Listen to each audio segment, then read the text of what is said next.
ሰርድ ወርልድ ካንትሪ ነው የሚባለው። የኛ ሀገር እንደዛ ነው። አብዛኛው ደንቆሮ ያለበት ወሲብ ነገር።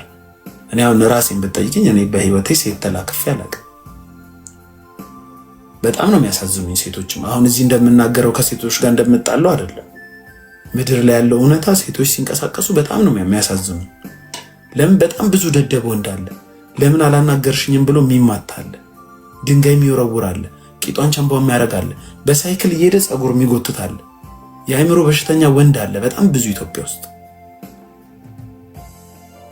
ሴቶችን ሳይ እኔ አሁን ኢትዮጵያ ውስጥ ሴት ሆኜ ብፈጠር ኖሮ በጣም ነበር በህይወት የምናደደው። ለሴት ማትመች ሀገር ናት። በጣም ጥቃቶች የሚበዙባት ሀገር ናት። ስለዚህ እንደዚህ አይነት ሀገር ውስጥ ለምን ራስሽን ታጋልጫለሽ?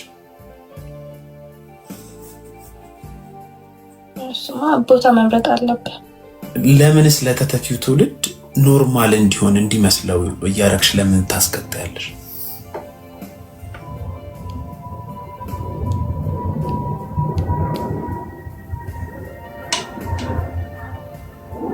ለዚህ ሀገርማ እኮ አይሆንም እንደዛ አይነት ልብስ። አዎ አንዳንዴ ሴት ሆኜ በተረዳሁት መገላለጥ ወይ ራቁት መሆን ምኑ እንደሚያስደስት ወንድ ስለሆንኩኝ አሁን ብትገላለጪ ደስ ይለኛል። ሴክሹዋል ፍላጎቴን ለማርካት ደስ ይለኛል ለአይኔ። ሴት ሆነሽ ግን መገላለጥሽ ምን እንደሚጠቅም ባየው እኔ ደስ ይለኛል። እናንተ ደግሞ ሴቶች በወንድ አይምሮ ላይ መታችሁ ራቁቷን የሆነች ሴት ሲያይ ወንድ ልጅ ምን እንደሚሰማው ብትረዱት ደስ ይለኛል። ከጸባይኛ ጋር ከጨዋ ጋር በስርዓት ካደገ ሰው ጋር ምናምን አይደለም።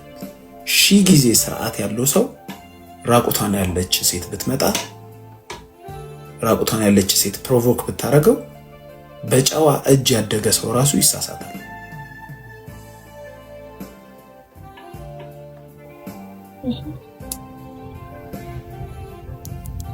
ስለዚህ አሁን አንድ ሴት ተገላልጣ መጣ ለዚህ ዶን ሴክሹዋላይዝ አስ እኛን ለሴክስ ብቻ አታስቡም ብትል ቀልድ ነው የሚሆነው።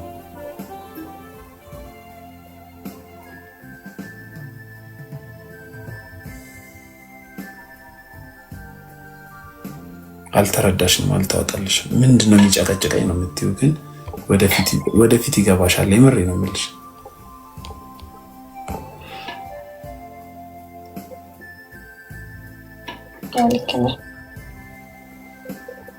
ከመብት ጉዳይ ጋር ምናምን አይደለም፣ መብትሽ ነው።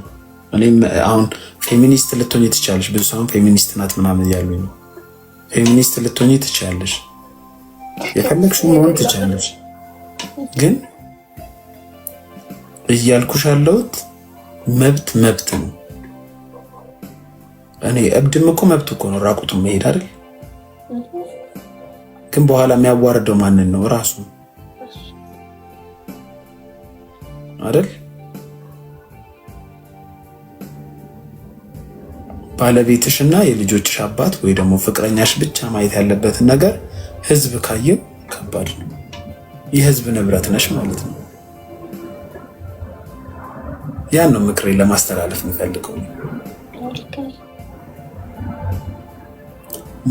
መሰልጠን ምናምን አይደለም። ዋና ቦታ ስትሄጂ እንደዛ ብታረጊ እሺ፣ ዋና ቦታ ነው። የዳናይት ልብስ ዋና ቦታ የሚደረግ ልብስ ነው። የዳናይት ቦታ ዋና ልብስ ስለለበሰችው ወይ አሜሪካ ስለለበሰችው አይደለም የተናደድኩት። መልእክቷ ሃሽታጓን ያናድደኝ። እሷ የሚከታተሉ ብዙ ሰዎች አሉ እዚህ ሀገር ሆኖ እሷ የሚከታተሉ ሰዎች መገላለጥ እኮ ለካ መብታችን ነው እና መገላለጥ እኮ ደስ ይላል፣ ስንገላለጥ ላይፍ ኢዝ ቢዩቲፉል እንላለን።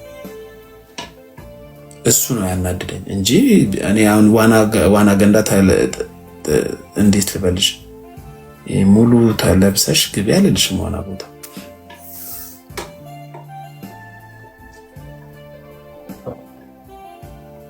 ግን ማረግ ከፈለግሽ ተገላለጭ፣ መብትሽ ነው። የሚገላለጡትን መደገፍ ትችላለሽ። ግን ነገ እህትሽን በዚህ ነገር ወይ በሆነ ነገር ስታጫት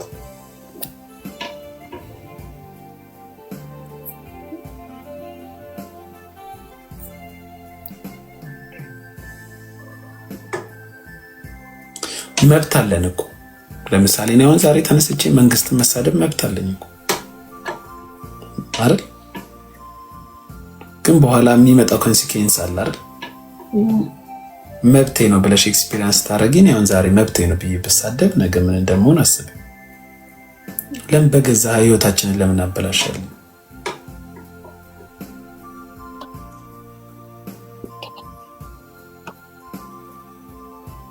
ራስሽን መጠበቅ ያለብሽ መጀመሪያ ራስሽ ነሽ።